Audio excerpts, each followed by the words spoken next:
Next हमारे पास concept है embedding of a group का। ये सिमिलर है डेफिनेशन से जो हम ऊपर पढ़ चुके हैं मोनोमॉर्फिज्म की डेफिनेशन। ये मोनोमॉर्फिज्म की डेफिनेशन यहाँ यूज़ हो रही है। वो कहते हैं an embedding of a group G into a group G prime. आप जी ले रहे हैं और एक जी प्राइम ले रहे हैं, यहाँ से यहाँ एक मैपिंग जो है 5, वो मैपिंग एम्बेडिंग कब होगी? आप सिंपली ये कह सकते हैं कि जैसे हमने फाई को ही पढ़ा कि वो होमोमॉर्फिज्म कब होगी, फिर हमने पढ़ा कि फाई को ही कि वो मोनोमॉर्फिज्म कब होगी, एपीमॉर्फिज्म कब होगी, आइसोमॉर्फिज्म कब होगी। वो कहते हैं ये जो मैपिंग है ये एक एम्बेडिंग कब कहलाती है। तो वो कहते हैं कि ये मैपिंग फाई जो है from G to J prime, ये एम्बेडिंग कब कहलाती है?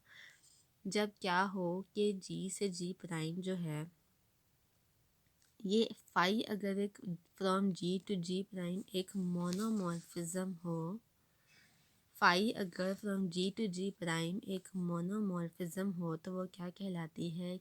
वो एक एम्बेडिंग कहलाती है। मोनोमॉर्फिज्म हो मतलब क्या हो कि from G to G prime phi एक होमोमॉर्फिज्म भी हो और फाई इंजेक्टिव भी हो, तभी वो मोनोमॉर्फिज्म होती है। और अगर phi from G to G prime एक मोनोमॉर्फिज्म है तो फिर वो एम्बेडिंग भी कहलाती है। अब इसके एम्बेडिंग होने की क्या वजह है कि ये एम्बेडिंग क्यों कहलाती है? तो जब भी हम देखें, सपोज़ मैं कहती हूँ मैंने ले लिया 1 2 3 ABCD। अब मुझे पता है कि ये क्या है। अगर मैं इस तरह से कोई मैपिंग लेती हूँ, ये मैपिंग इंजेक्टिव है। मतलब क्या है कि अगर ये मैं ग्रुप जी ले रही हूँ और यहाँ पे मैं जी प्राइम ले रही हूँ, तो अगर मैं 5 from G to G prime ले रही हूँ तो वह कहता है कि हम देख रहे हैं कि ये क्या है, ये मोनोमॉर्फिज्म है, कि ये 1 1 है। तो जब भी ये 1 1 हो तो ये मोनोमॉर्फिज्म भी होगी। अब अगर एक मैं मैपिंग इस तरह की लेती हूँ 1 2 3 ABC, तो भी ये मोनोमॉर्फिज्म है क्योंकि 1 1 तो ये फिर भी है, तो क्या कहलाता है। लेकिन इस केस में ये आइसोमॉर्फिज्म भी है। तो दोनों केसेस में आपके पास जो फाई है ये एम्बेडिंग है from G to G prime.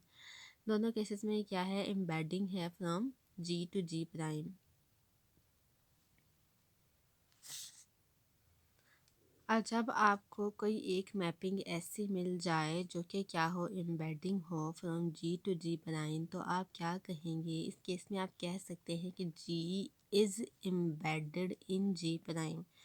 तो आप क्या कह सकते हैं कि जी जो है, G is embedded in G prime. जब आपको एक मैपिंग ऐसी मिल जाए या आप कहें कि एक आपको एम्बेडिंग मिल जाए, तो आप क्या कहेंगे? G is embedded in G prime. इसका क्या मतलब होता है कि आपको जी प्राइम में एक ऐसा सब ग्रुप मिल गया है कि जिसके साथ जी क्या हो रहा है, आइसोमॉर्फिज्म दे रहा है। इसका क्या मतलब होता है कि G is embedded in G prime. जब ये आए तो इसका क्या मतलब है कि आपको जी प्राइम में एक ऐसा सब ग्रुप मिल गया है कि जिसके साथ जी आइसोमॉर्फिज्म दे रहा है। तो आप देखें, अगर आप यहाँ से देखें तो ऐसा भी तो पॉसिबल है कि आपके पास एक मैपिंग ऐसी हो और एक मैपिंग आपके पास यहाँ पे ABCDEFG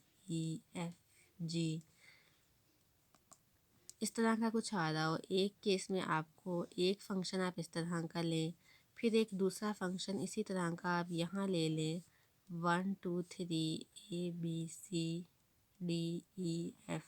तो इस केस में आप ये नीचे वाले एलिमेंट्स ले रहे हो, तो देखिए सेम ग्रुप था, ये वाला भी और ये वाला भी। ये वाला इसके साथ और ये वाला इसके साथ, आपने दोनों सेम जो है ना वो ग्रुप्स लिए, लेकिन एक दफ़ा में आपको एम्बेडिंग मिली ये वाली, दूसरी दफ़ा में आपको एम्बेडिंग मिली ये वाली। अब ये भी एम्बेडिंग है, 5 1 भी एम्बेडिंग है, 5 2 भी एम्बेडिंग है।